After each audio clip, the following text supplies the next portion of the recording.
Pode ser ator sem DRT? Pode ser sindicalizado e não ter DRT? Pode não ser sindicalizado e ter DRT? Pode não ser ator e trabalhar? Pode não pagar caixa e teste? Pode ser teste online ou presencial? Tudo o que você quer saber sobre o SATED de São Paulo, na estreia do podcast Pode Ser ou Não Ser, o podcast do canal Vida de Ator. Eu venho aqui com Dorberto Carvalho, atual presidente do SATED de São Paulo, e eu começo agradecendo muito a sua presença, porque o SATED, ele é uma instituição que ele é um pouco, né, a gente sente como classe, ele é um pouco distante, sobretudo dos novos atores. Ninguém entende exatamente para que serve o SATED. O que é o SATED? É uma instituição que parece assim, o SATED serve para me dar DRT para eu poder trabalhar. Então, eu queria começar com essa pergunta. Para que serve o SATED, Dorberto? Bom, então, obrigado pelo convite, Thiago, obrigado a toda a equipe. Vamos lá, para falar para que serve o SATED, eu vou ter que contar uma historinha para que serve o sindicato, né? Então, vamos historicizar assim, fazer uma historinha para ficar mais claro o surgimento dos sindicatos, né? Dizem que os sindicatos surgiram na Inglaterra a partir da Revolução Industrial, né, que exigia muita produção de carvão como energia para as indústrias. Então pensa que a gente tem uma mão de obra na Inglaterra formada por mulheres, crianças, numa jornada de trabalho que vai de 12, 18 horas, né, trabalhando em minas de carvão. Pensa que as pessoas estão respirando aquela fuligem do carvão e a longevidade, né, o tempo de vida é muito curto. As pessoas, morre muita gente respirando aquela fuligem do carvão. Então, numa situação dessa, né, numa situação de insalubre dessa, das minas de carvão, os trabalhadores, essa é a historinha, os trabalhadores se organizaram, falaram assim, opa, peraí, tá morrendo muita gente, a jornada de trabalho é muito extensa. E, inicialmente, conta-se que os trabalhadores que morriam nas minas de carvão não tinham sequer condição financeira para o enterro, para fazer o enterro. É como hoje, né? Você precisa de caixão, você precisa do túmulo, você paga a empresa funerária. E as pessoas, como trabalhavam muito nessa situação insalubre, ganhavam muito pouco, eles organizaram uma caixa, uma caixa de ajuda mútua, vamos dizer o seguinte. Então, mais ou menos igual um consórcio, parece um consórcio, mas é engraçado e não é engraçado você ver o sofrimento dos trabalhadores nesse período do início da Revolução Industrial. Então, os trabalhadores colocavam um dinheirinho lá, vamos pensar que todos nós aqui somos trabalhadores das minas de carvão, a gente coloca um dinheirinho, quem morrer, olha só, a caixa de ajuda mútua vai pagar o enterro da pessoa que morrer, né? Vai auxiliar a pessoa que ficar passando necessidade quando não tiver emprego.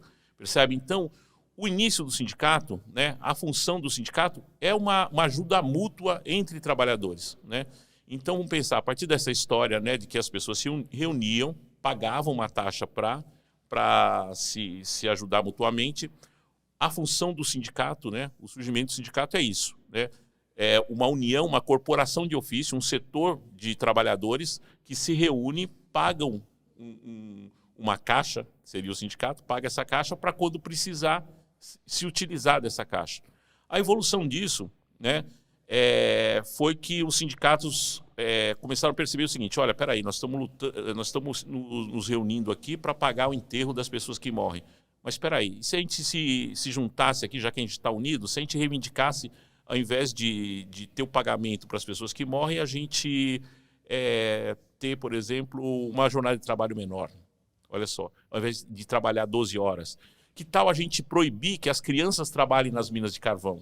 Não seria legal? Quer dizer, então, os sindicatos, na verdade, a união dos trabalhadores, né, se espalhou no mundo inteiro, não só na Inglaterra, no Brasil tem umas histórias de greve geral em 1917, a vinda dos anarquistas italianos que vieram, os imigrantes italianos, muitos vieram aqui, já vinham com a concepção do que era o sindicato, e implantaram aqui o sindicato de trabalhadores, sobretudo dentro da classe operária, né, dos trabalhadores têxteis, que era um setor muito organizado e muito vasto. Os ferroviários se reuniam também, tinham sindicatos ferroviários, depois estivadores, enfim, metalúrgicos. E nós, olha como que a gente entrou nesse bolo aí, né? De metalúrgico, ferroviário, porque nós, vou falar com todas as palavras e posso repetir, nós somos trabalhadores. Os artistas e técnicos são trabalhadores. Então, como trabalhadores, a gente se organiza em sindicato. E o nosso sindicato se organizou no Brasil por volta do Estado Novo, né? Pensa nos anos 30, né? Getúlio Vargas, a maioria dos sindicatos se organizou nesse período, então vamos dizer que a gente tem mais de 80 anos aí de existência como sindicato. Durante esses 80 anos, o sindicato ficou um tempo parado, um tempo mais ativo, um tempo menos ativo. O fato é que o SATED de São Paulo, né? E daí tenho que dizer para vocês que existe o SATED, que é responsável pelo Estado de São Paulo, tem o SATED RJ, que é do Estado do Rio de Janeiro, o SATED MG, que é do Estado de Minas Gerais. Então tem vários SATEDs no Brasil inteiro, né? E no caso, por exemplo, de Brasília, acho que pega Brasília, Tocantins, Manaus e pega aí a região do Centro-Oeste. Então, nosso sindicato se organizava para defender os interesses dos trabalhadores. Então, em síntese é isso da sua pergunta. Para que serve o SATED? O SATED é um sindicato que atua na defesa dos interesses dos trabalhadores. Quais são esses trabalhadores? Artistas e técnicos. É só assim, mas todos os artistas e técnicos, por exemplo, tem um técnico que é de cinema, por exemplo, ele não é do SATED. Eu ouvi dizer que ele não é do SATED. Alguém pode estar me ouvindo e falar assim, mas não são todos os técnicos, né? Na verdade, no início, né, nossos sindicatos é a união dos artistas e técnicos em espetáculos e diversões. Então, num primeiro momento, faziam parte do nosso sindicato também os técnicos do audiovisual, né, que hoje fazem parte do Sindicine. O pessoal da dança também fez parte do nosso sindicato. E, dado o momento, esses trabalhadores organizaram outro sindicato. Hoje a gente tem o Sindidança na cidade de São Paulo, que é só para os profissionais da dança. A gente tem o Sindicine, que é só para os profissionais de cinema. E ainda tem umas coisas que atravessam. Por exemplo, o Sindicine, é o sindicato do cinema, mas os atores do nosso sindicato trabalham no cinema também, trabalham na produção audiovisual, trabalham na produção publicitária, né? Mas essas confusões é porque no início era um sindicato só. Então, vamos lá. Dado o momento da organização do nosso sindicato, né, ao par de que a gente também atuava mais ou menos como sindicato lá nos primórdios lá da Revolução Industrial, a gente tem túmulo, o sindicato tem túmulo para enterrar as pessoas, olha que doideira, né? E vocês falam assim, não, mas o sindicato enterra pessoas, até hoje enterra pessoas, até hoje o sindicato tem que dar uma assistência social na pandemia, o sindicato distribuiu 4.000 cestas básicas, até hoje o sindicato tem um fundo social para dar conta, por exemplo, para as pessoas que precisam de ambulância, às vezes estão numa situação de dificuldade financeira mesmo, no sentido da própria saúde, e o sindicato auxilia nisso. Então, o sindicato, ao par que ele tem uma função assistencial, né, que é da assistência social, ele tem uma função política. Embora a assistência social também penso que seja um braço político, mas ele tem uma função de política, e essa função política é de organizar a categoria para defender seus interesses. Então, quais são esses interesses hoje, por exemplo? Nós queremos ser pagos com 30 dias quando realizamos uma produção audiovisual, seja uma peça publicitária, seja uma produção de conteúdo para a Netflix. Queremos receber em 30 dias. Nós queremos receber o cachê-teste. Nós queremos receber o cachê-teste e achamos que R$80 o cachê-teste é muito pouco, porque passado os últimos 10 anos, 12 anos aí do cachê-teste, né, a gente já teria que ter atualizado isso para R$120. Só dar um pequeno fechamento aqui para não deixar aí aberto o que o SATED faz. Então, o SATED tem a parte social e a parte política de defender os trabalhadores. Só que pensem que até 1978, a gente não tinha registro profissional. O que é o registro profissional? O conhecido DRT. Vou falar um pouquinho do DRT, que também faz parte da função do sindicato. Até 78 a gente não tinha, né, até a década de 70. E como que os profissionais da área, como que eles atuavam, como eles eram reconhecidos, né? E para ter uma referência desse reconhecimento profissional, basta a gente fazer uma comparação simples com o pessoal, com os engenheiros, por exemplo, que tem o CREA, com os médicos, que tem o CRM. Então, pensem que algumas profissões, elas têm uma lei que regulamenta a profissão. Então, lá nos idos dos anos 70, a categoria, né, se organizou, o sindicato é a categoria organizada, se organizou para exigir a regulamentação da profissão. Então, a partir de 78, a gente tem uma lei, não sei se precisa gravar o número aqui, vocês vão achar na internet, aí no Google, é a Lei 6533 de 78. Depois tem um decreto que vai regulamentar a lei, mas eu vou falar rapidinho dessa lei? Qual que é o cerne da lei? Ela tem muitos artigos lá que falam, inclusive, de direito autoral. É muito interessante do ponto de vista da defesa dos trabalhadores, dos artistas e técnicos, quanto trabalhadores, né? E olha só, outras profissões nem têm uma lei que regulamenta, os metalúrgicos, os químicos, os bancários, não tem uma lei que regulamenta. Nós temos esse luxo, entre aspas, que nós temos uma lei que regulamenta a nossa profissão. Então, a partir da regulamentação da profissão, está lá na lei, existem 3 maneiras por qual você obtém um registro profissional, né? Porque eu vou voltar um passo atrás para falar assim, como que era antes da lei. Antes da lei, para você exercer a profissão de artista e técnico, você ia para a Secretaria de Segurança Pública. Secretaria de Segurança Pública é a mesma que cuida das delegacias, né? E na época é a mesma que regulamentava a profissão de prostituta e prostituto. Olha só que loucura. Então, contam que as prostitutas faziam exames ginecológicos para poder exercer a profissão, para ver se não tinha doença venérea. Quer dizer, pensa que é um tempo assim, é difícil a gente imaginar isso hoje, né? Se alguém cisma de falar isso, graças a Zeus, graças a todos os deuses e deusas, né? Se alguém cisma de falar uma bobagem dessa, nós vamos ter uma manifestação de pelo menos 1000 pessoas lá na porta daqui a pouco, né? Então a gente avançou, né? Enquanto trabalhadores, né? Tanto nós, artistas e técnicos, e até as prostitutas, que ainda demoraram, a partir de 78, elas demoraram uns 30 anos para a regulamentação da profissão delas, né, para ter algum reconhecimento. Mas pense então que os artistas e técnicos, eles são comparados às prostitutas e prostitutos. Eles têm que pedir autorização para a Secretaria de Segurança Pública, né? Então eles vão para a Delegacia de Segurança Pública e falam, eu quero ser atriz. Pense uma moça falando assim, que entra no mercado de trabalho, eu quero ser atriz. Ela vai sem juízo de valor sobre a profissão de prostituta, mas assim, não dá para você pensar que uma profissão é criminalizada a ponto de você chegar, e nem as prostitutas também, né? Chegar na Secretaria de Segurança Pública, você pedir para o delegado te autorizar você trabalhar, você é artista. Quer dizer, então pense anacronismo disso. Então chega em 78, a categoria se organiza falando, não, queremos uma regulamentação da profissão e queremos regulamentar a maneira pela qual se obtém um registro profissional, se obtém o reconhecimento da profissão de artistas e técnicos. E diz lá na lei, dentre essas inúmeras coisas, a lei diz o seguinte, existem 3 maneiras pela qual você obtém o registro profissional. Uma, através de um curso de graduação. E a partir de 78, da lei, foi se organizando também os cursos de graduação. E hoje é muito visível, né? Você tem, só pensando nas universidades públicas, você tem a USP, a Unesp, a Unicamp, que tem cursos de graduação em artes cênicas, e alguns mais específicos, né? Você vê a PUC também, tem um curso de artes do corpo, que também prevê o registro profissional. E eu vou falar um pouquinho disso, que eu falei, prevê, porque tem alguns cursos livres que ele não prevê você ser regulamentado como artista.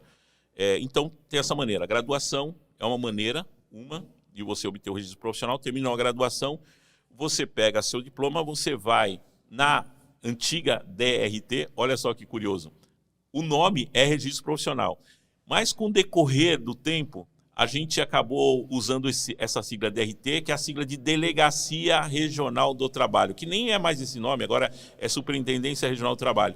Mas se você pergunta para qualquer profissional, fala assim, você tem um DRT? Você não pergunta, você tem um registro profissional? É mais ou menos aquela brincadeira que lâmina de barbear e gilete, né? Na verdade, é lâmina de barbear, mas a gente chama tudo de gilete, né? Independente da marca, a gente acabou usando esse nome gilete para todas as lâminas de barbear. Então, é essa relação que guarda o DRT com o registro profissional. É o registro profissional, mas o uso corrente, né? Vou lá na DRT, porque a DRT é onde você levava seu diploma de graduação para obter o registro profissional. Então, estou apenas no primeiro ponto, né? No primeiro ponto, como se obter um DRT, que é a graduação. Outro ponto é através de um curso técnico. E daí vocês conhecem, eu não vou fazer merchandising, existem cursos ótimos aí, né, de cursos técnicos de artes cênicas, que ele tem um registro no antigo MEC, né? A gente fala registro no MEC, mas também não é mais o MEC, porque o MEC é a sigla de Ministério da Educação e Cultura, e agora você tem o Ministério da Educação e o Ministério da Cultura. Mas você tem um reconhecimento do Estado brasileiro, né? Eu vou abrir um curso. Eu vou dar o exemplo do Célia Helena, vai, porque é mais fácil o pessoal entender. Célia Helena tem curso técnico. Você estuda no Célia Helena, você tira o diploma, você vai na DRT e você não passa pelo sindicato, né?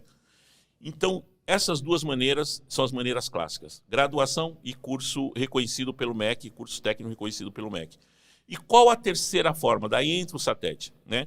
Porque quando foi feita a lei, os artistas que fizeram o memorial da lei, eu já tive a oportunidade de ler, está na Biblioteca do Congresso, diz o seguinte, que eles estavam preocupados em prever casos de autodidatas, né? Então, por exemplo, assim, tá bom, uma pessoa faz a graduação, tem um DRT. A outra, DRT, eu falando DRT, também para ficar mais fácil, tem o registro profissional. Fez o curso técnico, tem o DRT. E as pessoas que são autodidatas? Existem essas pessoas? Muitas. Se você olhar para o círculo, para os circenses, por exemplo, os circenses são autodidatas, né? Os círculos de família. Então, as pessoas crescem debaixo da lona ali e aprendem a profissão. E outras pessoas também que se formaram, né, a partir, que já tinha, mesmo antes da regulamentação da lei, existiam os cursos livres. Então, por exemplo, você tem inúmeros cursos, bons cursos livres, principalmente na cidade de São Paulo, né, no estado de São Paulo tem bons cursos livres de arte cênica. E essas pessoas que fazem cursos livres e que elas não têm o MEC, né, esses cursos livres, eles não têm o carimbo, a chancela do antigo Ministério da Educação e Cultura. Esse pessoal ficou no limbo, né? Então, a própria categoria deu uma solução para isso. Falou, não, no caso desses daqui, eles vão passar pelo crivo dos sindicatos, né? Dos SATEDs no Brasil inteiro. Então, uma curiosidade também, para ser mais didático, para quem não sabe, que está ouvindo esse podcast e tenha essa dúvida. Ah, eu tirei o meu DRT em São Paulo, eu vou trabalhar no Rio de Janeiro, eu preciso tirar outro DRT? Não, o DRT ele tem validade nacional. Ah, eu morei em Minas Gerais e eu tirei o DRT, o meu DRT é de Minas Gerais. Eu preciso tirar o DRT para trabalhar em São Paulo? Não.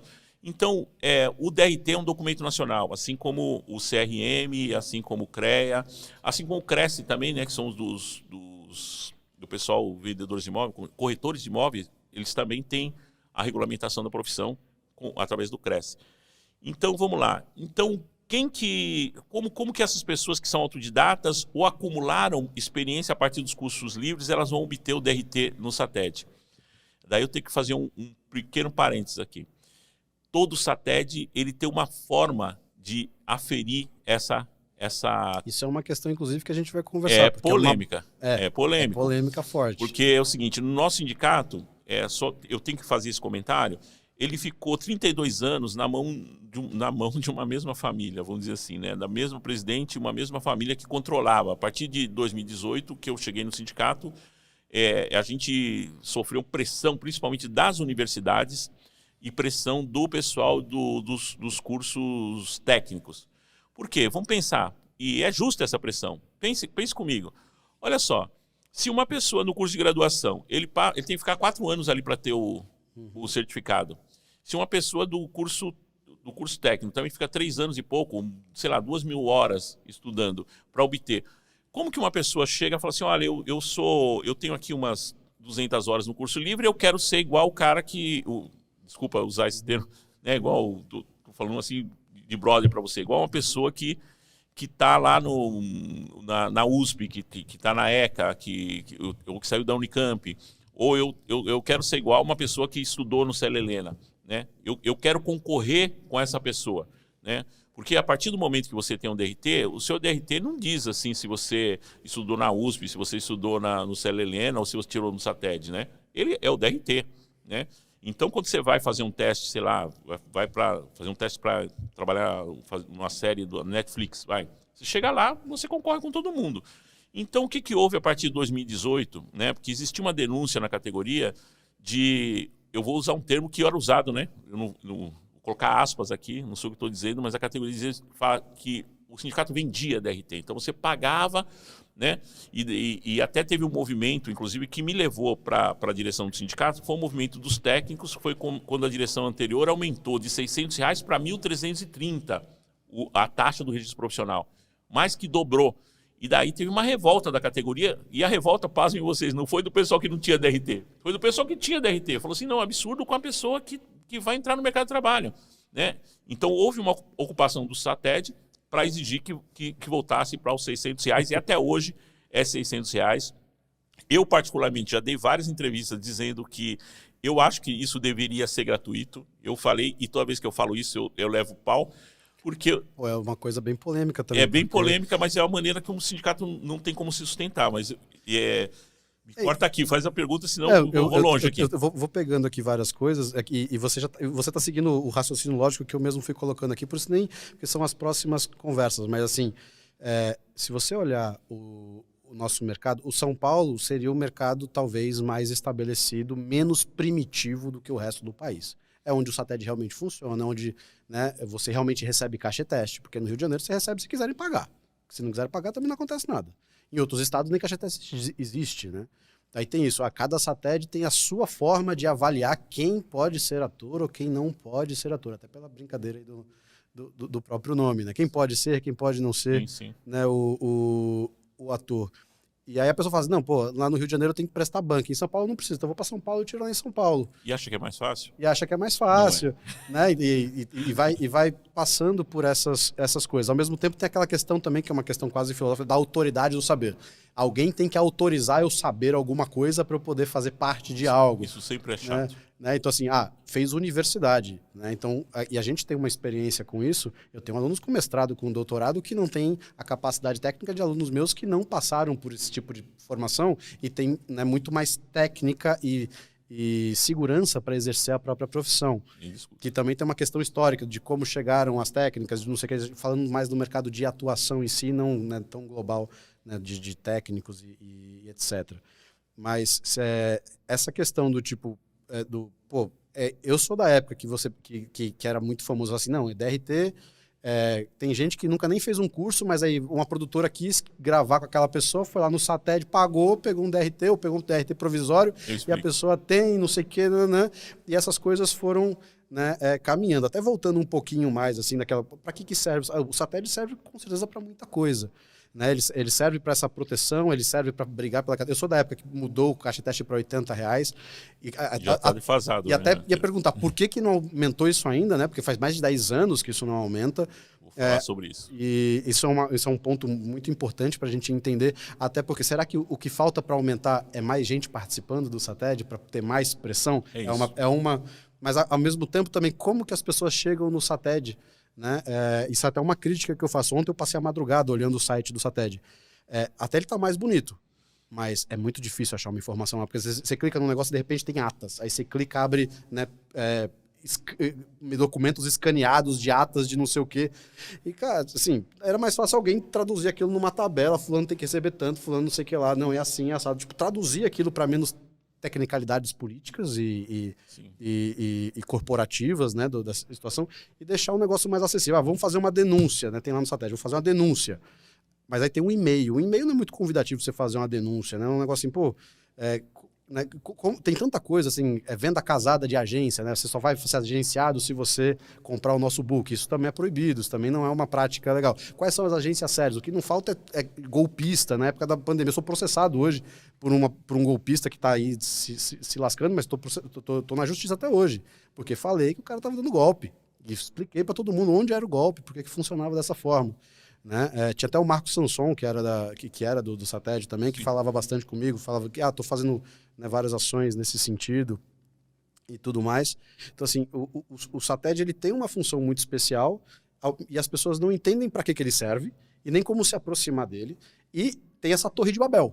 No Rio de Janeiro, funciona naquelas. Agora que começou a passar, negaram o DRT da Juliette. Nossa, uau. Mas por que não paga? Lá é R$30. Por que não paga caixa teste? E se você chama o SATED, por que ele não vai lá resolver? Né? Muitas perguntas, vou ter que fatiar isso aí. Não, com certeza.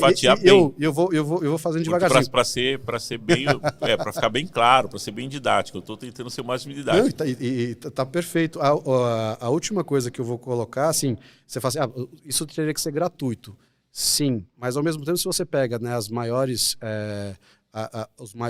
centros de produção internacional, todos eles têm sindicatos de atores muito fortes. E não é nada fácil entrar neles. Você tem que provar que você é profissional de várias formas, você tem que pagar anuidades, você tem que pagar taxas. Agora também o sindicato te devolve muito. né? Ele é um sindicato muito presente. Então, a qualquer momento, você bate lá, tá tendo overtime, tá tendo isso, tá tendo aquilo. É uma mensagem no celular, pum, baixa a delegacia lá e acabou a gravação enquanto não resolver, entendeu? Então, vamos tratar dessas coisas. Vai lá. Vamos lá. Você está falando dos sindicatos que são mega atuantes, né? Eu acho que a gente ainda está em greve, né? Em Los Angeles, do pessoal dos roteiristas e tal. Eu fiquei sabendo, né? Uns anos atrás, de uma greve no Teatro Musical londrino por uma... Eu não vou falar, eu vou falar por uma besteira. Não é uma besteira. Mas você vê como é o grau de organização. Por conta de que no musical... alguém percebeu que o bilheteiro ganhava mais que a atriz que estava no palco. Os caras falaram, não, tem alguma coisa errada. Então a gente precisa de aumento aqui, a gente precisa ter um reajuste. Então, se você pegar os sindicatos mais organizados, o sindicato de atores mais organizados, e acho que a nossa referência aqui nas Américas é o sindicato de Nova York, o sindicato de Los Angeles e o sindicato argentino, né? Que, salvo engano, eu sempre falo isso, eles têm, inclusive, complemento de aposentadoria. Pensa, você aposenta e você tem um complemento. Fala assim, ó, você pegou uma grana da sua aposentadoria. É pouco. É igual o Previ, igual o fundo da Petros, da Petrobras, você tem um complemento de aposentadoria. Mas, se eu entrar nessa seara, o papo vai ficar só nisso. Eu queria voltar aqui para a nossa situação do SATED, né? Então, só vou lembrando, depois eu vou fatiando aqui. Sim. E qualquer coisa, se eu esquecer, você vai me perguntar. Você fez vários questionamentos. Por que eu acho que deveria ser gratuito o DRT, voltando lá atrás?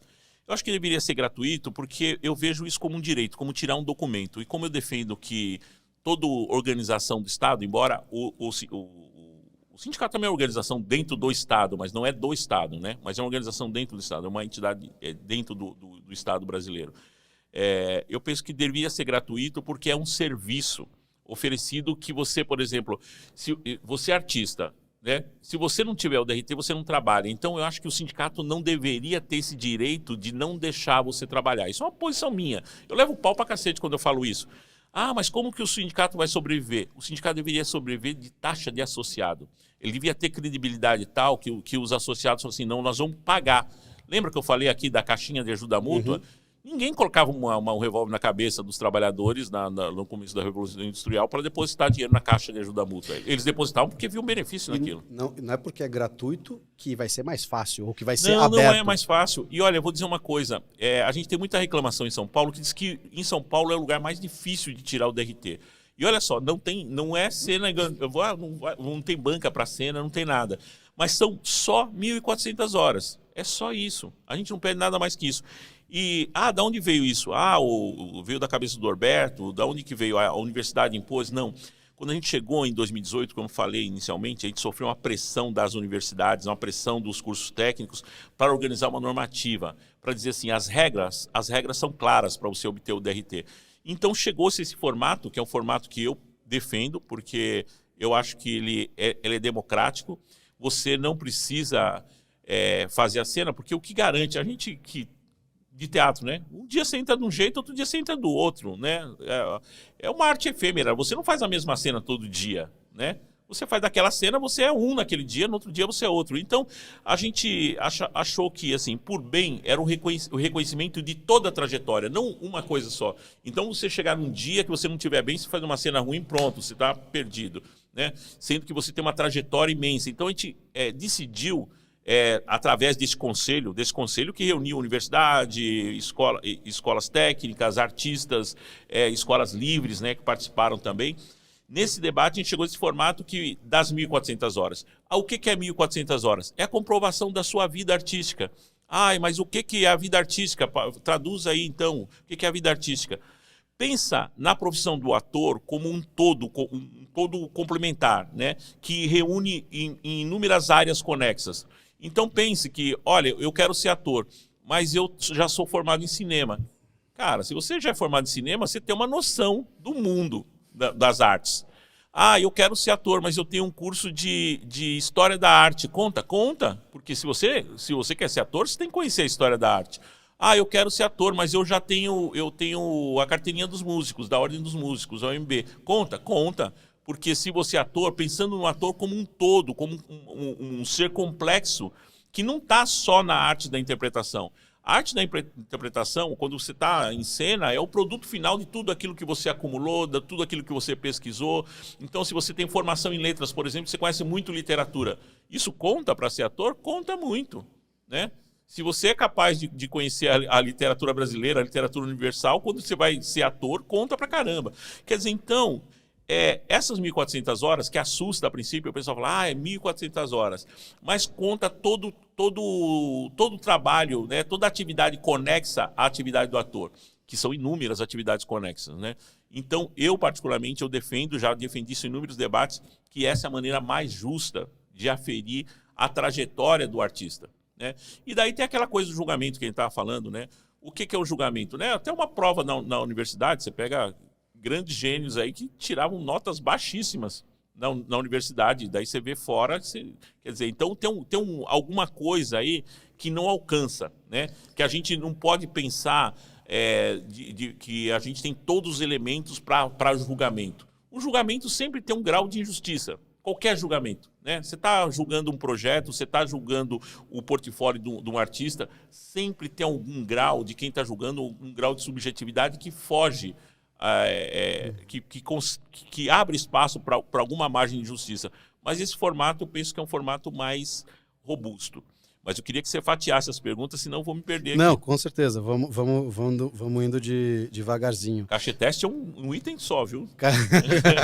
Cacheteste. É um item só e é enorme. Posso falar dele?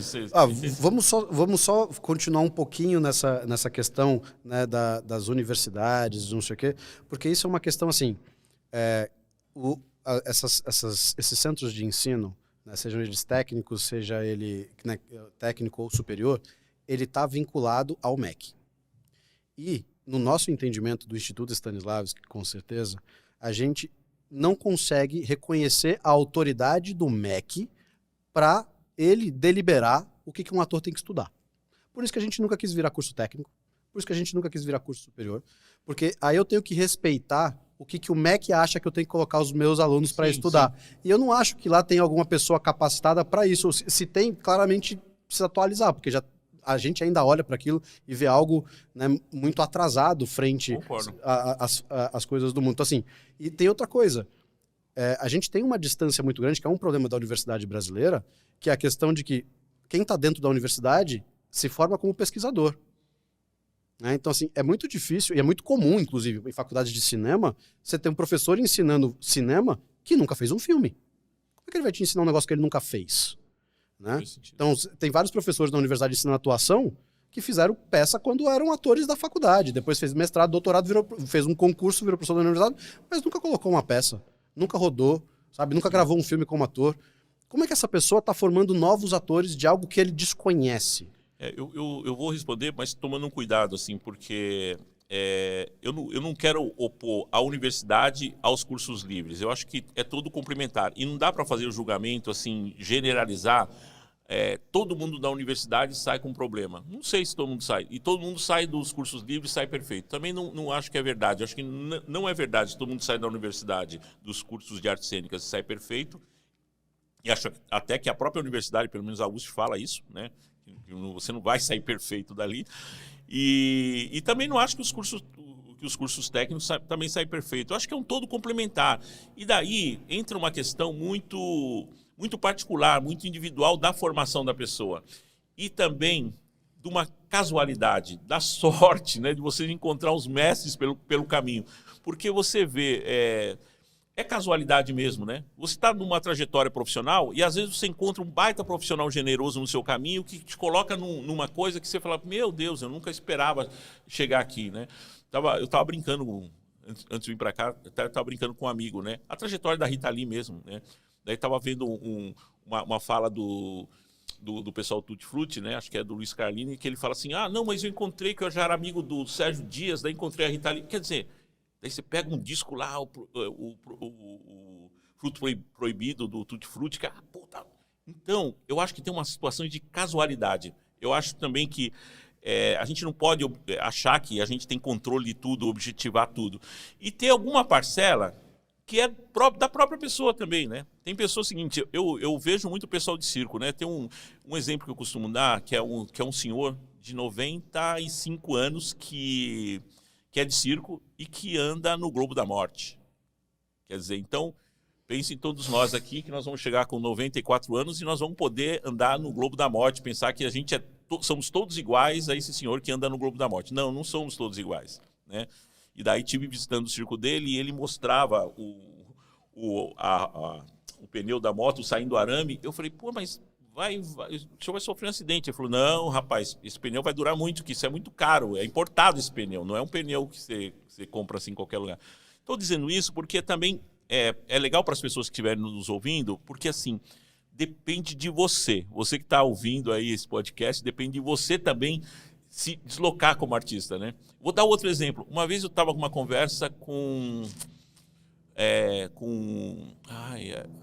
Gabriel Levi. Gabriel Levi é o músico do Mauaca, que é um baita acordeonista, né?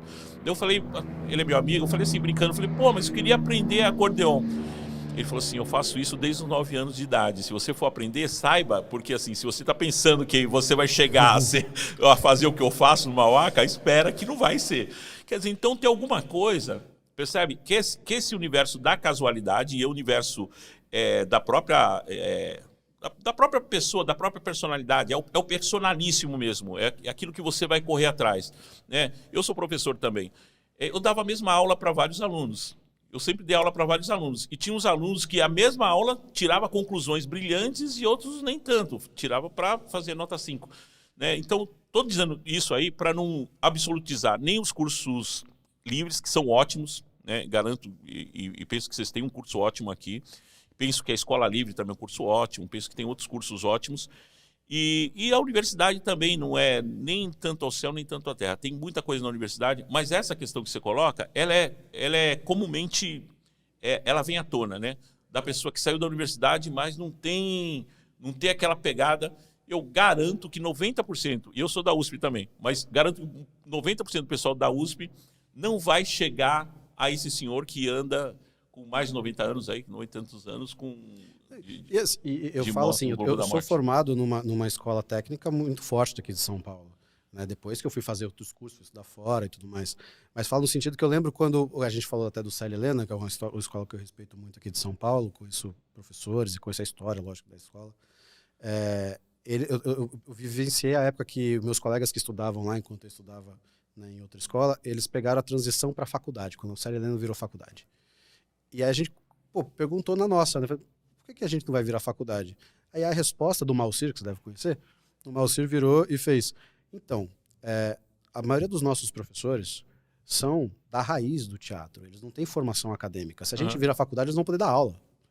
Né? E aí, quando a gente chegou a ter um MBA, né, de cinema, quando a gente estava numa outra estrutura. E a gente também tinha esse mesmo problema, porque a gente tinha que chamar professores que eram da academia, mas que tinham zero experiência com cinema, mas eles eram ótimos pesquisadores e sabiam de coisas que... mas não entendiam nada do fazer cinematográfico. E a gente tinha que dar um jeitinho ali, bem à brasileira, para conseguir colocar pessoas que são de fato cineastas para ensinar o pessoal a fazer filme. Então, cara, isso é uma bagunça, porque eu só não viro um curso técnico porque eu vou ter que respeitar um negócio que talvez eu não... Né, sabe? Eu não estou tirando sua razão, talvez seja isso mesmo. Tem gente maravilhosa aí no teatro, né? Eu lembrei, agora você estava falando, lembrei de Edinaldo Freire, que é uma pessoa que eu admiro pra caramba. Não sei se ele tem universidade, acho que ele dá aula no Célia Helena. Mas tem outros maravilhosos, né? Tem muita gente boa. Dá para fazer uma lista, né? Não sei, o Amir Haddad do Rio de Janeiro, né? Pega o Amir Haddad, não sei se ele terminou, ele foi acho que da Universidade lá de São Francisco, mas acho que do curso de Direito, né? Nem sei se ele terminou Direito, o próprio Zé Celso, acho que não terminou Direito também, não tem especialidade em curso de artes cênicas. Quem tem coragem de falar para o Zé Celso que ele não é o Zé Celso? Não é isso? Sim. Quem que tem coragem? Quem de nós vai ter essa... Para gente passar para a questão do cacheteste, eu vou voltar só um pouquinho no negócio na questão do DRT e do SATED. Né? Qual seria, né, ou por que não acontece de existir uma coalizão dos SATEDs para ser uma coisa mais unificada, por mais que tenha suas particularidades de cada estado, poderia ser uma coisa mais unida para não ter uma torre de Babel e cada estado seguir uma coisa completamente diferente. Né? Poderia existir uma questão... aqui em São Paulo, por causa da produção, né, do que existe aqui, do volume de dinheiro, ok, R$ 120 de caixa teste seria o mínimo, na verdade, né? Mesmo para self-test em casa. Mas lógico, eu que vivi metade da minha vida em Recife, tenho dúvidas se lá seria possível, isso seria sustentável dentro do ecossistema lá, ou se não existe lá porque é caô e fala, não dá porque aqui não tem recurso. Pega só essa fatia, que né, já é o mundo. Que já é uma questão. Ou se tem como vincular isso a uma espécie de porcentagem em cima do orçamento declarado da publicidade, por exemplo. Né? Porque daí você consegue unificar de acordo com a realidade de cada estado. Mas aí vou parar aí para você, porque tem coisa para você falar aí. Aí já é o mundo. Porque você mesmo já deu resposta aí, né? Tem as diferenças regionais, né? Então, por exemplo, vou só dar um exemplo mínimo. Se você faz uma dublagem, por exemplo, em Minas, né? E faz uma dublagem em São Paulo, possivelmente lá você vai ganhar 1/4 do que você ganha aqui na cidade de São Paulo. Porque aqui existe uma organização dos trabalhadores, existe uma luta dos trabalhadores, o sindicato por trás desses trabalhadores, e aqui é um grande centro também, né? Mas eu faço um questionamento também em cima do que eu estou falando. Olha, pensa só. Quando o distribuidor lá, a empresa vai precisar da dublagem, será que ela paga um preço em São Paulo e paga um preço em Minas? Essa é a discussão. Porque é o seguinte, o que acontece é que os distribuidores também se aproveitam dessa disparidade regional para a exploração dos trabalhadores. Né? Fala assim, eu vou produzir aqui porque aqui a mão de obra é mais barato. Mas isso é do capitalismo, isso não é do setor da dublagem, nem do setor que é nosso, né, do setor de arte e cultura. Né? Isso é do capitalismo. Tanto é, o Elon Musk tem a Tesla na China, se eu não me engano. Quer dizer, então, qual o interesse de ter a Tesla na China? Percebe? É prova do capitalismo. Agora, aprofundando mais nessa resposta para você, fora essas disparidades regionais, existem divergências políticas entre os sindicatos também. Existem encaminhamentos políticos que às vezes as pessoas agora me parece que tá se juntando mais, né? Por exemplo, o nosso sindicato tem muita proximidade com o sindicato do Rio, né? Não tinha, mas com a mudança agora com o Hugo Gross, eu tenho um bom diálogo com o Hugo Gross. Já cheguei no sindicato do Rio de Janeiro, eu sempre conto essa história. Eu, presidente do sindicato, não consegui falar com o presidente do sindicato do Rio de Janeiro que estava a poucos metros de mim, estava numa sala a 5 metros de mim, percebe? Ficar horas lá dentro sem ele me atender, quer dizer, então existe uma coisa meio louca, assim, que é do próprio ser humano e é da luta política, né? A gente até estava brincando aqui antes, né? Essa disputa esquerda-direita, às vezes tem disputa até dentro da própria esquerda e dentro da própria direita. Então, mas eu acho que uma das dificuldades é a disparidade regional. Mas eu continuo insistindo nisso, de que o distribuidor ele não dá um preço para você, um preço para Minas, não dá um preço para São Paulo. Eu acho que existe uma exploração da mão de obra, percebe? E essa coisa de ter as 1.400 horas aqui não valer para o Rio Grande do Sul, não valer para Santa Catarina, causa um enorme prejuízo para a própria categoria, para a valorização da categoria, né? Eu vou colocar aspas aqui, quando eu falo, eu sempre levo tijolada, mas assim, eu vou colocar aspas aqui porque já me falaram isso. Tinha um tempo que o pessoal mandava carteira de trabalho, o tempo que o DRT era na carteira de trabalho, né? Hoje hoje é um cartãozinho, o meu também. Era na carteira de trabalho. Quem está tirando o DRT agora, o registro profissional, saiba que é um cartãozinho, né? Como um cartão, como um documento. Antigamente era um carimbão na carteira de trabalho. Então o pessoal mandava a carteira de trabalho para Santa Catarina e devolvia com carimbo de DRT, né? Com pouca comprovação, a pessoa nem estava lá presente. Dizem isso, aspas, antes que eu leve tijolada, eu tenho prova de várias pessoas que me dizem isso. Quer dizer, então, é difícil isso, né? Porque depende muito da direção do sindicato e essa disparidade regional, às vezes, ela é utilizada também contra o nosso sindicato de São Paulo, né? Fala assim, vamos estabelecer um piso, por exemplo, para jogos, por exemplo, para dublagem dentro dos jogos, que é localização de games, né? Localização de jogos, que é uma espécie de dublador dentro do jogo do game. Daí, alguns lugares falam assim, mas não dá para ser o mesmo preço no Rio Grande do Sul, porque o Rio Grande do Sul, tadinho, está concentrado em São Paulo, está concentrado no Rio. Então, essas questões regionais, elas derrubam muito a organização da nossa categoria, infelizmente. E eu não tenho resposta. É uma das coisas que eu não tenho resposta ainda. Uhum. Não, perfeito. Veio até uma questão aqui, que eu não sei se gera mais problema ou se pode até ser uma solução, que seria, assim como, né, quando você muda de país, você tem que revalidar. Será que quando o cara vem aqui para São Paulo, ele não teria que revalidar? Nossa, se a gente fizer isso, a gente vai criar uma confusão com a categoria, com os outros.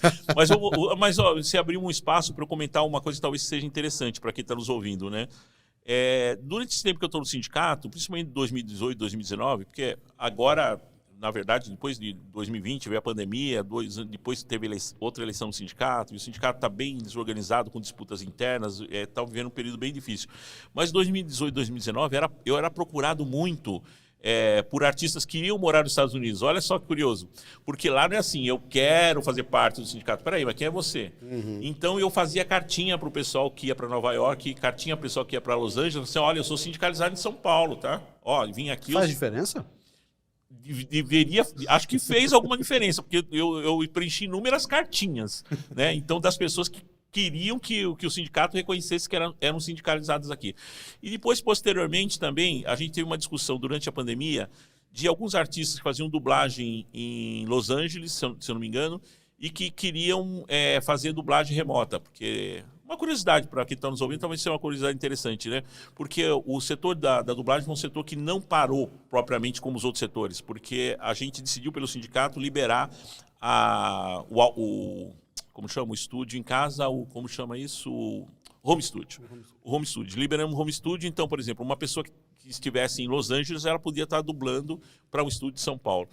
Isso existe também, já existia como uma espécie de contrabando de pessoas em Miami e tal, e tem um debate também, né? Peraí, você está fora do país, você não está pagando o seu imposto aqui no país, você não está pagando o sindicato aqui no país, né? Mas a gente abriu uma exceção agora durante a pandemia por conta de reconhecimento de pessoas que recolhiam impostos em São Paulo e que eram sindicalizadas e que acabou tendo essa licenciosidade, vamos dizer assim. Entendi. Vamos passar para o tema de cacheteste, self-tape. Nossa, meu Deus, é uma fatia grande. Vamos falar um pouquinho disso aí, né? De tipo, por que só em São Paulo que é realmente seguido nessa questão? Por que a gente não aumenta depois de 10 anos? E essa questão dos testes em casa, que muitas vezes o cacheteste não é pago. Vamos lá. Então, beleza. Tem que fazer um histórico do cacheteste. Eu não participei dessa luta, então tenho que render homenagens aí aos caras do Reclame, né? Que é uma organização da categoria, né? Um pessoal que se reunia e foi para a porta dos castings e falou assim, olha, não é possível a gente ficar aqui horas dentro do estúdio gravando e depois tapinha nas costas, eu te ligo depois e depois não liga nada, percebe? Então, as pessoas perdiam muito tempo, então existia uma revolta da nossa categoria com isso, né? Falou assim, peraí, eu tive custo, eu fiquei o dia inteiro aqui, né? Posteriormente, agora na minha gestão, porque até então o pessoal falou assim que o cacheteste era uma ajuda de custo, né?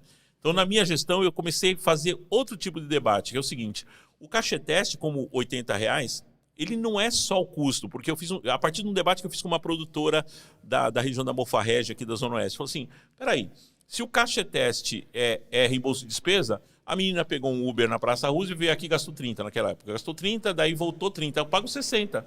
Ela só gastou o Uber. Eu estou reembolsando a despesa que ela gastou. Olha só, é uma armadilha isso. Por que é uma armadilha? Que eu falei assim, eu fiz a seguinte reflexão com essa produtora e que é a reflexão que eu faço sobre o cacheteste a partir da minha gestão. O cacheteste não é um reembolso de despesa propriamente. É um reembolso de despesas e dispêndios. O que eu estou querendo dizer? Dispêndios intelectuais de produção criativa, né? E quanto vale a produção criativa? Não tem preço, eu falo isso sempre, não tem preço. Outra coisa, a gente sabe que às vezes numa peça publicitária, o artista, mesmo na produção de conteúdo, o artista que faz um teste, ele deixa alguma coisa dele ali, né?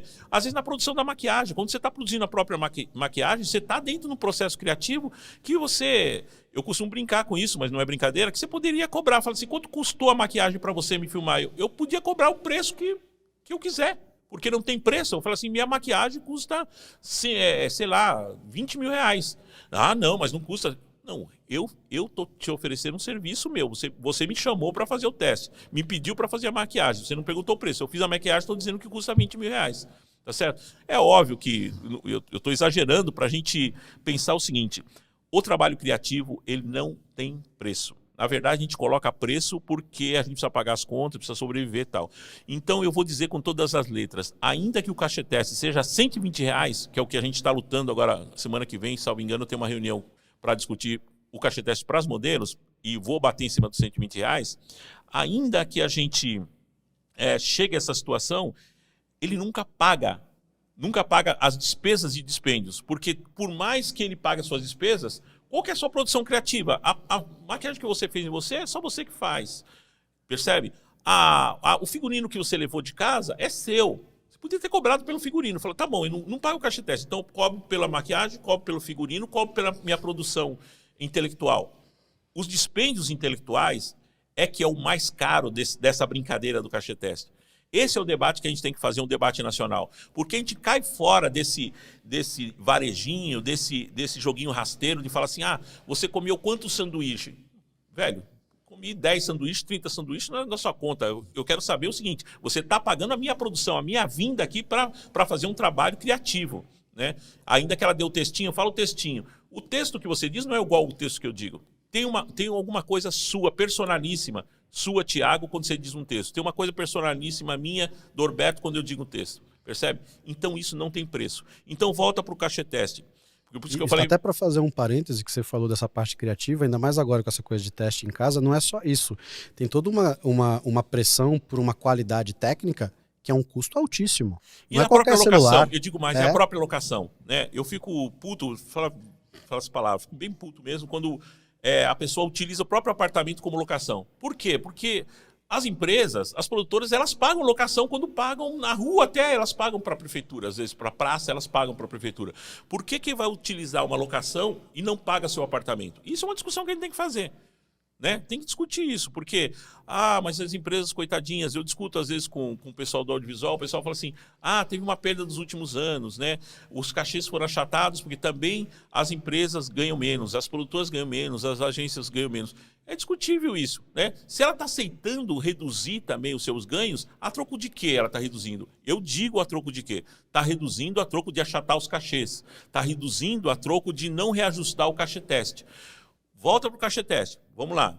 Então, os caras do Reclame paralisaram alguns casts. Paralisaram. Só para eu não esquecer disso que você falou aí, eu acho bem discutível mesmo, porque assim, tenho vários colegas e amigos que são, né, cabeças de agências de publicidade, né, já trabalhei em grandes produtoras de cinema, e assim, ok, agora não se faz mais produções, talvez, de 6 milhões, mas ainda se gasta 2 milhões para fazer. E aí você vai dizer para mim que você não tem, desses 2 milhões, 30 mil reais para pagar de cachê teste? Agora, se não tem, tá bom, chama menos gente, faz um crivo melhor.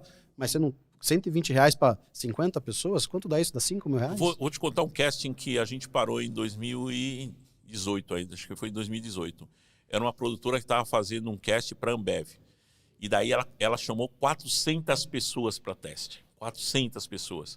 E daí, dado momento, e eu falei com a produtora, ela é muito educada, me recebeu bem e tal, mas ela falou assim, olha só, o sindicato chegou lá e paralisou mesmo. Aquele tempo a gente estava chegando com tudo mesmo, o sindicato estava muito forte, muito unido, e daí a gente mandou o pessoal lá, paralisou, e daí fui lá conversar com a produtora, que volto a reforçar, me atendeu bem, mas dado momento ela falou assim, olha, se eu pagar todo mundo que está aqui, eu fiz as contas, dá 36.600, não sei o quê. Eu falei, senhora, a senhora está trabalhando para a Ambev, isso não é problema meu. Quanto vai dar, se é 36 mil, se é 36 milhões, isso não é meu. A senhora está trabalhando numa atividade, que é uma atividade empreendedora, capitalista, e que tem responsabilidades. Que tem responsabilidade em relação à legislação, em relação à praxis do mercado. Né? Porque, vamos usar isso, o caixa teste é uma prática do mercado, que não dá para você tirar mais. É a mesma coisa você pegar um funcionário e falar assim, olha, eu vou te dar todo dia, vou deixar você sair 2 horas antes, durante 10 anos.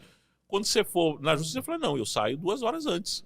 Eu quero que volte 2 horas. Não, é uma prática do mercado. Isso que eu estou querendo dizer para vocês. É uma prática já institucionalizada pelo mercado.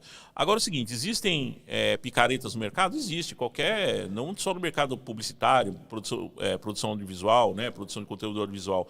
Existe na vida, né? Existe, no mundo existe isso, os picaretas. Então a gente vai para cima dos picaretas. Eu, inclusive, fui processado porque postei no meu Facebook que uma pessoa era picareta porque fazia umas coisas de picaretagem mesmo.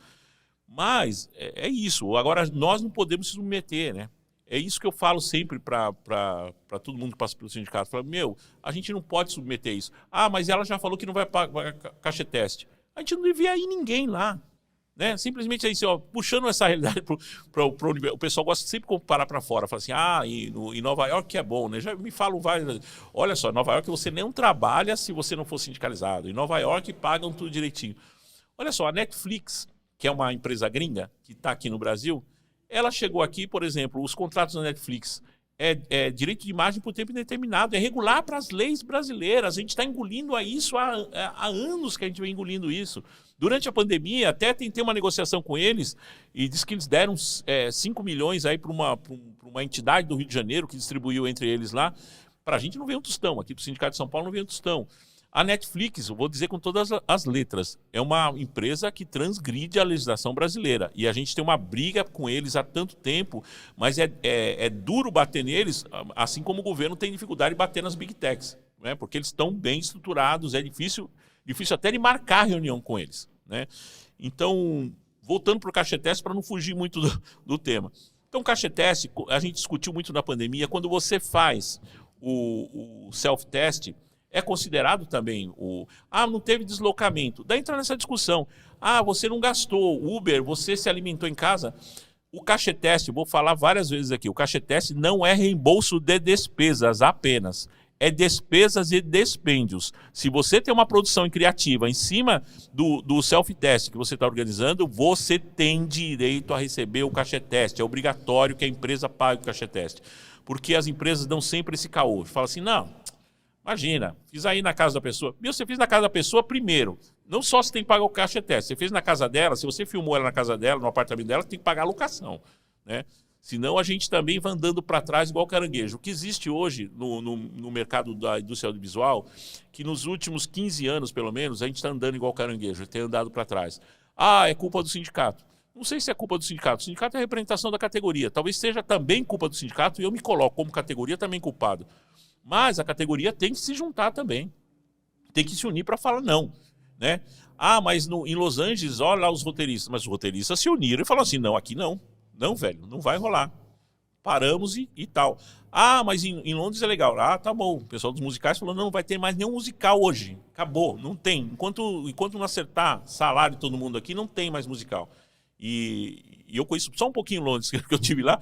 Cara, musical em Londres faz fila dando volta no quarteirão. E qualquer coisa, qualquer musical. Você fala assim, é grande musical. Não, qualquer musical é estourado de gente lá e caro. Tem uma provocação que se faz sobre isso, sobretudo quando a gente fala de publicidade, mas isso é um problema real de toda essa parte da categoria, que é a questão de não atores, pessoas reais, gente que não é estudada, qualificada e né, com a questão de... Isso é uma fatia. Fatia grande. Uma fatia grande. Eu sou dono de agência, eu tenho uma agência. Uhum. E o que eu recebo de teste, só não pode ser atores, pessoas reais. Mãe de verdade. Não sei o quê. Isso não é ilegal? É ilegal.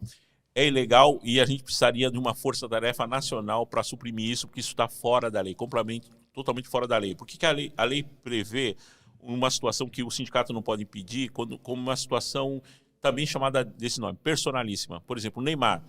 O Neymar, como jogador de futebol, falando da chuteira, ele pode falar, porque ele é jogador de futebol, ele está dando um depoimento. Isso entra como depoimento. Se um cirurgião plástico falar assim, olha, eu acho que a melhor plástica é aquela, sei lá, não manjo de plástica, mas essa que faz isso, né? Ele é o cirurgião plástico, ele está dando depoimento. Agora, quando o Neymar vai falar de companhia telefônica, ele não é especialista em companhia telefônica, assim o ator poderia falar, tá certo? Então ele está tomando o lugar do ator. Quando o cirurgião plástico entra numa marca publicitária falando de, sei lá, suco de laranja, ele não é especialista em suco de laranja, né? Ele é especialista em cirurgia plástica. Aquilo é o papel do ator, né? Eu vou dar um exemplo que aconteceu no Mercadão, que era, vou precisar de um peixeiro. E daí a produtora discutiu comigo, falou assim, não, lá está dentro da lei, porque é o peixeiro falando do peixe, então ele pode. Eu falei assim, tá bom, vamos ver como que é isso, né? Não é o peixeiro falando do peixe. O peixeiro falando do peixe, ele está atrás do balcão, se pôr o microfone e fala assim, como está a Curvina hoje? Ele que falar. O que eles fizeram com o peixeiro? Eles deram um mini curso para ele de entrada de cenas e o caramba. Eu falei, não, isso é do ator. Você não pode fazer isso. Você não pode maquiar o peixeiro e fazer 10 takes com ele até ele acertar. Não, isso é o ator que tinha que fazer. Quer dizer, então, a gente vive numa situação que vou dizer assim, os atores são completamente lesados no seu mercado de trabalho, né? Tem algumas atrizes que brincam comigo e falam assim, ó, eu não sou dentista, eu não posso ir lá fazer o canal de alguém, mas a dentista pode vir fazer publicidade. Quer dizer, então, principalmente nesse momento, eu acho que o que mais aflige são os youtubers, né? Youtubers, influencers, tiktokers. Então, esse pessoal é a barrota, né? Aliás, eu vou fazer uma confidência aqui, eu fiquei até elogiei o Whindersson esses dias, porque o Whindersson veio, tirou o DRT por mérito mesmo dele, e daí eu tava conversando com ele, falei, porra, cara, agradeço você ter tirado, porque eu passei uns anos, o pessoal, o Whindersson trabalhando, e tava certo. Né? Agora ele tem o DRT, e ele tirou, não porque ele é o influencer, mas ele tirou porque ele fez as comprovações dos trabalhos dele e tudo. Então, o maior problema hoje é esse pessoal da internet, né? E tem uma coisa, vou falar uma coisa bem chata aqui, uma situação que aconteceu com a Jojo Todinho em São Paulo, né? Ela veio aqui, daí entra naquilo que você estava, fazer uma ligação com outra fatiazinha que você falou aí. Publicidade paga o sindicato R$260 e ele pode atuar numa peça, né? Numa peça publicitária. Porque também tem alguma coisa, isso é da lei também. Isso, em São Paulo, caiu o DRT provisório. Antigamente tinha, né? Sou da época. Você é da época eu também, DRT provisório. Não tem mais. Mas você não pode impedir da pessoa de trabalhar. Daí a pessoa entra com processo, caramba, vai dar uma DPF, a ação de descumprimento de preceito fundamental, pode derrubar até a nossa lei. E já tem uma DPF, depois eu posso falar isso, mas isso é outra fatia. Que já tem no Supremo uma tentativa de derrubar a nossa lei, igual fizeram com os jornalistas. Mas vamos voltar aqui para a autorização de trabalho e Jojo Todinho. Daí, a gente tem uma assembleia, né? Quando a gente vai fazer uma convenção coletiva, a convenção coletiva é o seguinte, quando a gente tem um patronal estabelecido, tem que fazer esse parênteses, desculpa, tem um patronal estabelecido, no caso de São Paulo, no setor da indústria audiovisual, a gente tem um sindicato da indústria audiovisual, o CIAESP, que fica naquele prédio da Fiesp, parece um ralador de queijo ali e tal, e fica naquele prédio lá. E daí, quando o patronal está estabelecido, você como sindicato laboral, sindicato de trabalhadores, você elabora uma pauta e fala, quero discutir essa pauta. E as duas partes assinam, registram no Ministério do Trabalho e aquilo passa a valer como lei. Isso é a convenção coletiva. E é o caso das modelos também, por exemplo, que tem o Sinsage, que nós vamos negociar semana que vem. Mas quando não tem? O teatro não tem. O teatro não tem um patronal estabelecido. Você não tem um sindicato patronal do pessoal do teatro. Então, a gente elabora um acordo coletivo com os setores. Vou dar um outro exemplo, talvez seja mais específico. Os parques temáticos. Tem atores trabalhando no Parque da Mônica, tem atores trabalhando no Hopi Hari, né? Então, por exemplo, você não tem um sindicato, o patronal dos parques. Então, vou lá no Hopi Hari e falo assim, o pessoal do Hopi Hari faz uma assembleia e o pessoal falou, queremos tanto de aumento. Na última vez que eu estive lá, o pessoal falou, queremos no mínimo R$3.500 por 6 horas de trabalho. CLT. Olha só.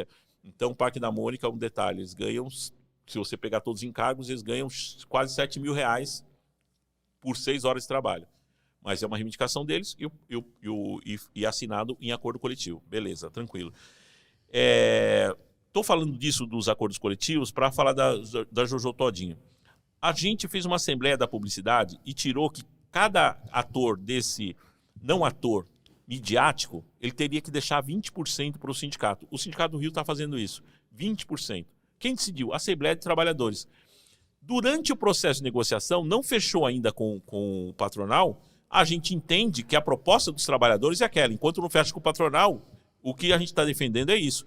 Então, quando a Jojo Todinho chegou lá, ela não podia pagar 260 e não podia pagar R$1.000. Ela tinha que pagar, se o cachê dela fosse 400 mil, que acho que foi, estou chutando aqui, ter que deixar R$80.000 no fundo social do sindicato. Por quê? Porque quando no palacete dos artistas precisasse de uma ambulância, o sindicato fala assim, vai ambulância lá que o sindicato vai pagar. Percebe? Então, essa mobilidade dessa parte social do sindicato estaria fortalecida. E daí você teria que justificar de alguma forma para a categoria. O que aconteceu foi um bate-cabeça lá no sindicato, e por conta dessas disputas internas, e alguém chegou lá e falou, R$1.000. Tirou da onde R$1.000? Podia cobrar 2, 3 e tal, tirado da onde? Do nada, né? Porque a convenção diz que é 20%. Então, no caso do Rio de Janeiro, e eu louvo muito essa iniciativa do Hugo Gross, ele fala, não, aqui não, velho, desculpa, aqui não, aqui é 20%, você tem que deixar aqui 20% para a ação social do sindicato, né? A Juliette não topou deixar os 20%, então não trabalha, velho. Simples assim. Ah, tem que ser caro? Tem, eu acho 20% pouco ainda, porque eu acho pouquíssimo, porque é o seguinte, você pega essas pessoas que ganham muita grana, né? E daí, mas é uma maneira que a categoria achou de restringir, né, um pouco a invasão desse pessoal. Agora, na publicidade, acontece o seguinte, você tem 5 atores lá e tem um cara que não tem o DRT. Então, é só para aquela filmagem. Então, qual que é a intenção do sindicato? Não parar o trabalho dos 5. Senão é o seguinte, o sindicato falou, não vai travar a filmagem. Daí eu ferro 5 pessoas que estão trabalhando e estão ganhando cachê. Percebe? Mas não teria como ser o contrário, em vez de você ir lá e parar por causa disso, você multar depois? Então, mas o sindicato ele não tem assim, essa... Eu vou dar um exemplo, por exemplo. E isso está na feitura da lei, no memorial da lei. Dado o momento, os artistas falam assim, ó, vamos ser um órgão, os satélites vão ser um órgão regulamentador. Você conhece cabeça de artista, eu também, nós todos conhecemos aqui. O artista falou, não, bate naquilo que você falou quando começou aqui o podcast. Você falou assim, quem vai julgar? Né? Quem se coloca? Os atores, né? Muito éticos e corretos, né? Falou assim, não, a gente não quer esse poder de polícia, esse é poder de polícia, de julgar quem vai ser multado, não queremos isso, deixa para o Ministério do Trabalho. Tá bom, deixou para o Ministério do Trabalho, mas só o Ministério do Trabalho faz. Os atores abriram mão de o satélite ser um órgão regulamentador, coisa que a OAB não abriu mão. A OAB é regulamentador, dá multa, expulsa, o sindicato não tem essa função. Como que a gente volta a isso? Seria uma guerra, porque a luta hoje, vou falar bem para você, a luta para a gente ter mais R$40 por cachê teste, a luta é para pagar em 30 dias, teria que ter uma unidade da categoria sobrecomum. E daí, se você permite, daí eu faço um parênteses com a DPF, que talvez eu falei para as pessoas não ficarem assim no vazio. Falou uma sigla lá e nem explicou o que é. Bom, em 2018, quando a gente entrou no sindicato, existia uma ação de descumprimento de preceito fundamental. Resumindo, para quem é leigo, isso aí é dizendo o seguinte, a nossa lei é inconstitucional, nós não podemos atuar isso. De onde surgiu isso? Dizem que, dado o momento, alguém lá no estado de Tocantins foi tirar o DRT. Uma pessoa chegou lá e falou assim, eu sou artista, quero tirar meu DRT. E daí foi passar pela seleção e falou assim, não, você não é artista, velho, sinto muito, né? Acontece muito no nosso sindicato, muita gente vai lá e fala assim, não deu dessa vez, vai ter que acumular mais tempo. Não, você não é artista ainda. Só que essa pessoa não é uma pessoa igual eu e você, igual todos estão aqui no estúdio. Era uma pessoa que o pai era juiz de não sei o quê, bababá, e falou, não, meu Deus, não pode fazer isso com a minha filha, vou abrir uma ação de descumprimento de preceito fundamental, deu entrada no STF, e o STF que julga casos da Constituição, né, casos de inconstitucionalidade, né, o pessoal costuma falar, o STF é o guardião da Constituição e tal. E daí esse processo caiu na mão da Carmen Lúcia. Em 2018, o nosso sindicato estava capitaneando essa luta contra a tirada do registro profissional. Porque eles falam o seguinte, se é inconstitucional, então não pode ter registro. O que aconteceu com jornalistas? Não sei se vocês lembram. Sim. Dado momento, os jornalistas não têm o registro profissional. Eu e tu podemos ser jornalista, né? Antigamente, só quando tinha Inclusive, talvez não poderia estar tendo um podcast, porque você trabalha de jornalista. Não, acho que talvez. Talvez. Eu não sei. Eu não sei, mas faz sentido o que você falou. Talvez a gente não poderia nem estar fazendo esse podcast. Mas, olha só que loucura. Voltando para essa situação da DPF, fala assim, não, todo mundo pode ser ator, né? E tinha gente que fazia um discurso até na própria categoria, falando, não, o Augusto Boal, dado momento, falou que todo mundo pode ser ator. Eu falei, não, todo mundo pode ser ator amador, né? Mas a partir do momento que você tem uma relação profissional, por exemplo, eu não tenho ordem dos músicos, eu toco violão. De repente, eu quero tocar um violão na minha família, eu posso tocar quando eu quiser. Ninguém, a ordem dos músicos não vai lá e fala assim, você não pode tocar o violão. Eu posso tocar no meio da rua se eu quiser tocar o violão. É livre. Isso é constitucional, tá? No artigo 5º da Constituição. A partir do momento que alguém me contrata e eu sou um trabalhador tocando violão em cena, fala, não, velho, alguém tem um contrato de trabalho, eu não sou uma pessoa que está tocando violão porque eu quero tocar violão. Estou tocando violão para você, que está rolando dinheiro aqui. Você está ganhando dinheiro para eu tocar violão. E você está me pagando uma parte desse dinheiro para eu tocar o violão. Então tem uma relação trabalhista, percebe? Então aí que está a confusão. Então nós somos trabalhadores profissionais. E como trabalhadores profissionais, a gente tem que ter essa coisa dos contratos de trabalho, se submeter à legislação trabalhista, ter liberdade para recorrer. Quando você perde, né, a avaliação que a gente faz, se a gente perdesse o registro profissional, que ainda não está definido, tá? A gente foi para foi para Brasília, teve reunião, mobilizou o pessoal do Rio, lembra aquelas as tarjinhas amarelas, profissão artista, o movimento todo. O sindicato reuniu 800 pessoas com a Marisa Hort, na FUNAT, lotou de gente lá, bababá, o Sérgio Manberti, foi uma luta. E tivemos lá, falando com a Carmen Lúcia entendeu. Ela até segurou isso, mas está engavetado. Um maluco que chega lá e fala, não, eu quero mexer com isso, e tem muitos malucos, né? Tem uns malucos do Partido Novo aí que querem acabar com a profissão, querem acabar até com a carteirinha da OAB. Então a gente vive sobre essa espada na cabeça, sabe? Essa espada que a qualquer momento... Eles representam, né? Eles são novo nada novo, né? Eles representam... Novo nada novo, é isso. É uma nova roupagem daqueles que querem exatamente tirar os direitos, tirar as garantias para poder fazer o que bem entender. Mas só no Brasil, um partido que não é nada novo, que é retrógrado, é reacionário ter partido de novo, mas tudo bem. O partido das mulheres que não tem mulheres, né? Sim, vai. Teve um caso, né, disso que a gente está falando, que eu acho que até saiu alguma coisa, uma nota na imprensa, de uma grande produtora de São Paulo que gravou, não me recordo se foi uma série ou um filme, com um influencer, e aí o sindicato foi lá e falou, não, tem que pagar 20%, e de alguma forma aconteceu... algum tipo de questão sobre isso, porque eles até já estavam em produção com outro influencer como ator principal, e aí teve essa questão dessa... Não, ó, tem que pagar 20%, senão não vai acontecer. Nossa posição é o seguinte, já não quero pagar. Não paga, só não coloca. Pega um ator, uma atriz. Agora, esses dias aí, recebi... Mas aí o SATED pode parar essa produção. Por lei, né? Ela não tem força de lei, mas tem a força de mercado de união da categoria. Então, assim, tem uma coisa que a gente precisa entender, que assim, é uma situação legal, tem a situação legal e infralegal. O cacheteste é uma situação infralegal, e ele vale, tá certo? Então, eu sou da posição seguinte, a categoria, como formadores de opinião, eles têm que fazer valer o que foi discutido na Assembleia. Senão, se a gente abre mão disso... daí a gente vai andar para trás igual caranguejo. E daí é o motivo pelo qual, né, essa coisa extremamente... porque uma coisa...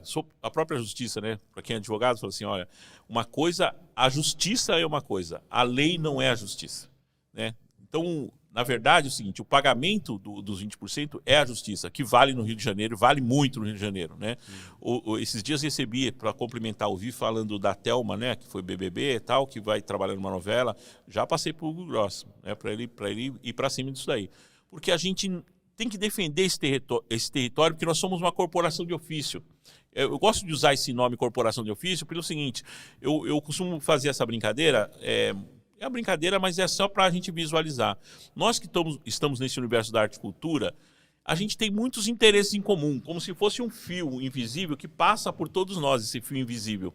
Porque isso nos une de alguma forma. Tipo assim, quando atacam os artistas, quando atacam a Fernanda Montenegro, né, que foi atacada pelo Roberto Alvim, a gente abre processo contra o Roberto Alvim? Não. Né? Quando o Sérgio Camargo fala aquelas bobagens lá, né? A gente também foi para cima do Sérgio Camargo, também denunciou ele no MP do Rio de Janeiro. Quer dizer, então, tem alguma coisa, a gente se entende pouco como... E a gente até chama a classe, né? Assim, a classe artística, mas a gente não se entende como uma categoria, que é mais simples que classe. Né? A gente não se entende como uma categoria profissional, como uma corporação de ofício, que tem os mesmos interesses, e a partir do momento que você transgride ou que eu transgrido esses interesses, a gente fragiliza o todo. Né? Nas categorias mais organizadas, né? Por exemplo, os dubladores são mais organizados, então eles têm uma tendência tipo assim, não trabalha com você, você não tem DRT, você é diretor, não trabalha com você. Essa organização dos dubladores que eu tenho um pouco de inveja, para falar a verdade, como sindicalista, porque é a organização que a categoria toda teria que ter. Esse é um exemplo que a categoria teria que ter. Os técnicos também têm uma não, nesse cara não vou, né? É picareta. Então, a gente teria que ter uma linha de transmissão e falar assim, olha, essa empresa está explorando os trabalhadores, nessa nós não vamos. Né? Como acontece, voltando a falar dos Estados Unidos, tem muita gente que baba para os gringos, vamos babar um pouquinho para os gringos para coisa boa. Né? Assim, não, você não vai trabalhar aqui, você é do off, você não está no sindicalizado, você é um não union. Então é o seguinte, tem um filme até na Netflix, para quem está nos ouvindo aqui, que eu acho bem interessante, eu não vou lembrar, se você lembrar, me ajude, que é um filme feito com atrizes do No Union, né? São atrizes que são lutadoras de boxe, então elas vão fazer umas cenas de luta de boxe e tal, elas são no Union. Elas podem fazer? Pode, mas você não é o sindicato. Pode fazer aí. Ela não está defendida pelas regras do sindicato. Não está defendida pelas regras do sindicato, você não faz parte dessa categoria. Porque isso é muito comum se você pegar categorias muito organizadas e até corporativistas, né? Corporativistas como os médicos. Você não chega assim, fala assim, qualquer coisa dos médicos. Eles têm uma unidade de defesa ali e fala assim, não, peraí, ele é médico. Se ele é médico registrado, tem um CRM, você não pode ficar falando todas essas bobagens. Isso é até uma pergunta, né? Tem algumas coisas que eu queria até falar um pouquinho mais do Hugo, porque ele realmente trouxe mudanças claras muito no boas, Rio de Janeiro. Muito boas. Apesar de eu ainda achar que o Rio de Janeiro é um pouco bagunçado perto de São Paulo. Mas eu acho que está avançando bastante. É que a gente tem uma tendência a achar que as coisas mudam assim rápido, de uma hora né? para não, elas demoram. As mudanças positivas, elas demoram mais do que as negativas. Negativas é o seguinte... É uma canetada. É uma canetada. O Temer lançou lá, como chama, a reforma da Previdência, a reforma trabalhista. Porra, acabou, velho. Passou uma semana, a gente estava ferrado, a gente perdeu um monte de direito, velho. Percebe? Mas e tem isso, né? Nos Estados Unidos tem... Inclusive, eles organizam motins, né? Se o filme está muito abusivo, né? Se a produção está muito abusiva, eles entram em contato, eles até dão a sindicalização de graça, que daí, a partir do momento que tem X% de sindicalizados, já automaticamente vira uma obra do sindicato, então eles têm que seguir todas as regras, pagar tudo certinho, não sei o quê. Mas enquanto não está assim, você trabalha como se você estivesse trabalhando meio que, não é nem ilegal, mas sem respaldo de nada. Aqui, eu não sou sindicalizado aqui em São Paulo, mas o SATED me defende? Se eu entrar em contato com o SATED? Tá. Se você, em geral, eu vou explicar, porque você perguntou uma coisa que tem muita dúvida. A gente, a partir da minha gestão, a gente começou a fazer uma distinção em causas individuais e causas coletivas. Por exemplo, se você como artista, você foi... discriminado, se você é um artista negro, por exemplo, ou se é um artista LGBT, se você foi discriminado dentro de uma produção, a gente entende isso como uma causa coletiva, porque diz respeito não só a você, mas todos os atores negros, toda a categoria, todos os atores LGBT e não LGBT, né? Negros e não negros, porque defende uma questão de princípio de categoria. Então, se você não foi sindicalizado e sofreu esse tipo de discriminação, o sindicato vai fazer de graça para você. Por quê? Porque isso é um interesse de classe, é um interesse coletivo. Então, essas são as causas coletivas. Por exemplo, a gente considerou causa coletiva, salvo engano, o não pagamento de licença gestante no Fantasma da Ópera. Porque a gente falou assim, vai abrir um precedente para não pagar as mulheres gestantes em todas as produções. Então, isso é uma causa coletiva. Agora, se você, Thiago, você chega lá e fala assim, olha, não me pagaram o meu direito de imagem. Quem que vai receber o direito de imagem? É o Thiago. Velho, você tem que ser sindicalizado, porque isso aí, o único beneficiado do pagamento...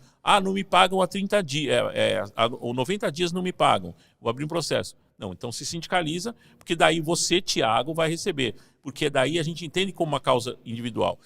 Mas as causas coletivas, por exemplo, tem uma empresa, vou dar outro exemplo de causa coletiva, tem uma empresa que chama Amanto.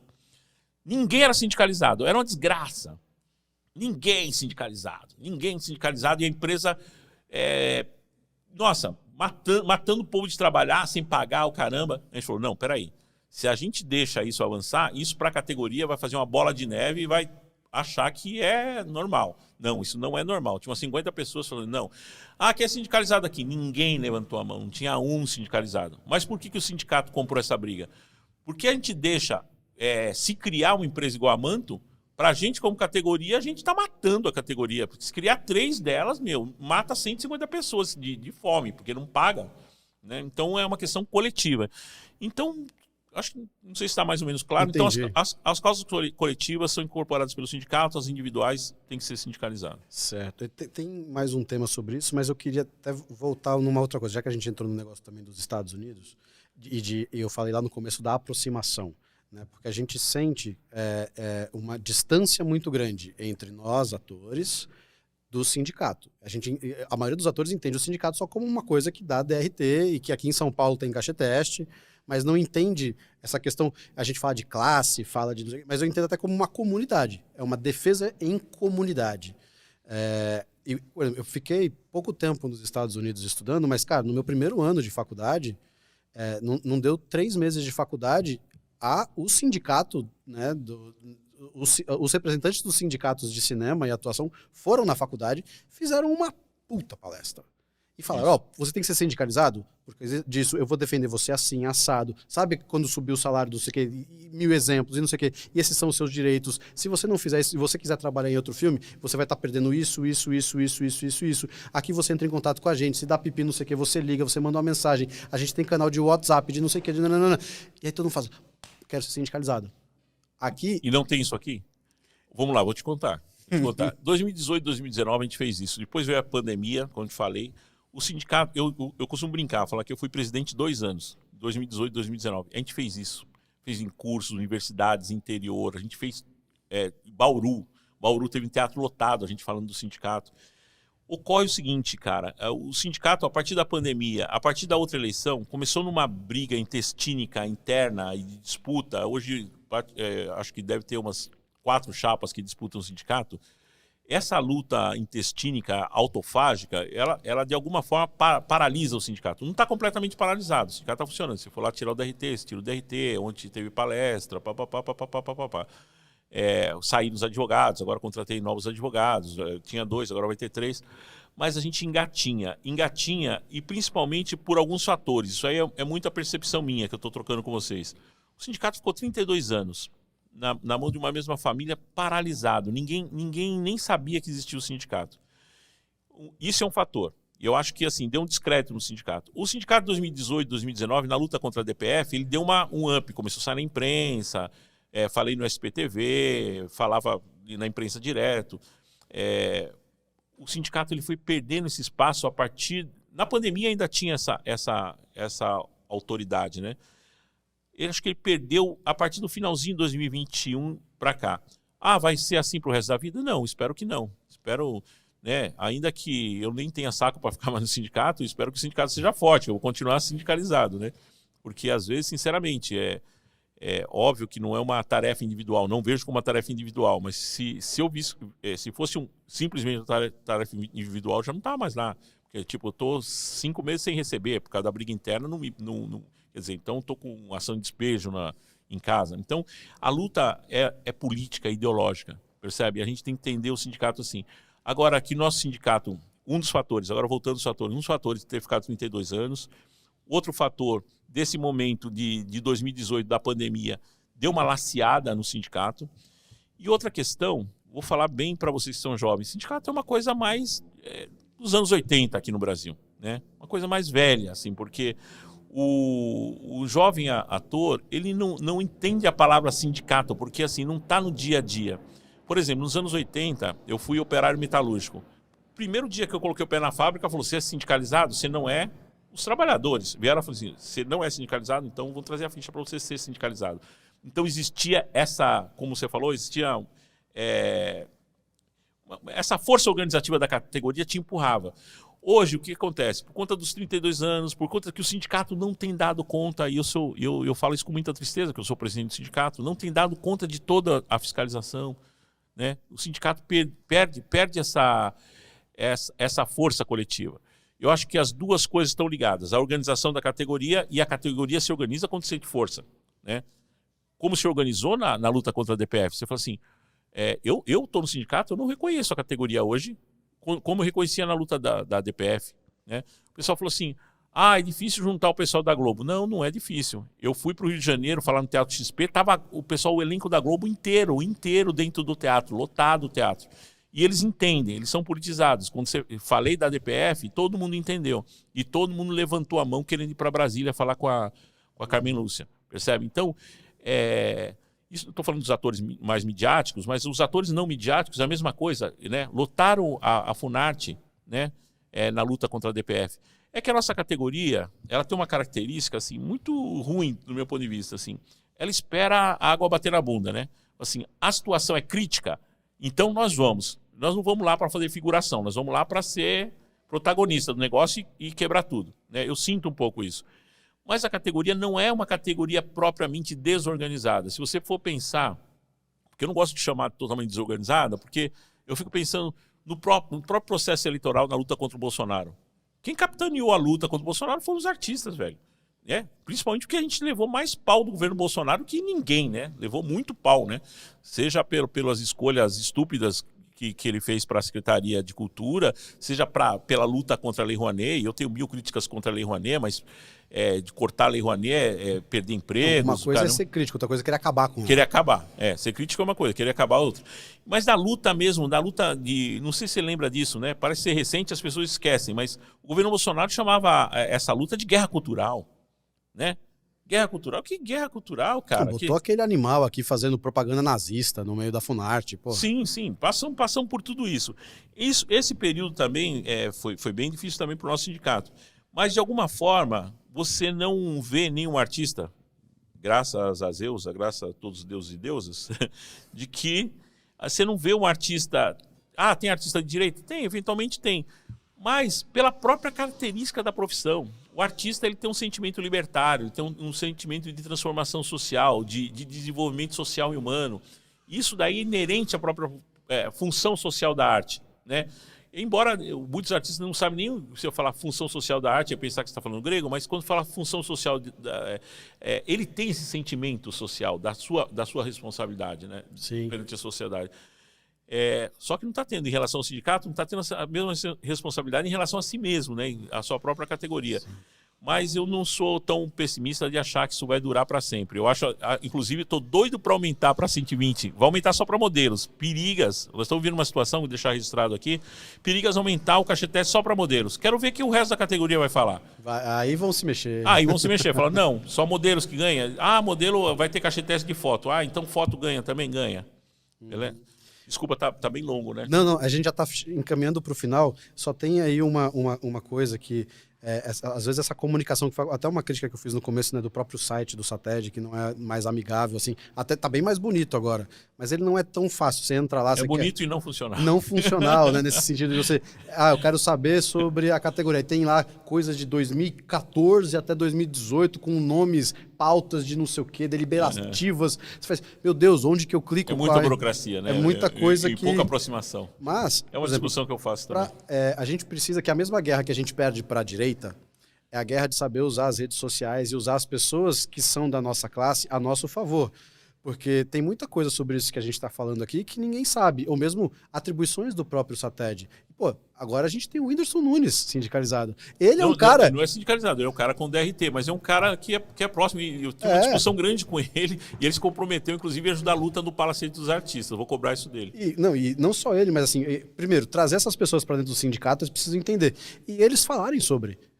por que é importante você ser sindicalizado? Porque quando ele joga um vídeo na internet e ele explica o porquê, ou ele conversa com você, isso vai alcançar pessoas, assim como se a gente vai alcançar aqui, né, algumas centenas de milhares de pessoas, espero eu, né, que os artistas olhem isso aqui e falem, pô, entendi, quero fazer parte, até para saber assim, como é que a gente faz, né, que o pessoal quer saber mais, como que eles vão atrás, como eles se sindicalizam, quais são as vantagens hoje de ser sindicalizado, fora isso que a gente já falou, mas a gente está perdendo essa briga, que foi o que a gente perdeu agora também, né, na questão da votação, que acabou virando a votação em cima da hora, que teve aí no Senado e na Câmara Federal, que é isso. A gente não usa as redes sociais e as pessoas que são artistas para difundir essa informação, para difundir o que está acontecendo, né, para atrair as pessoas.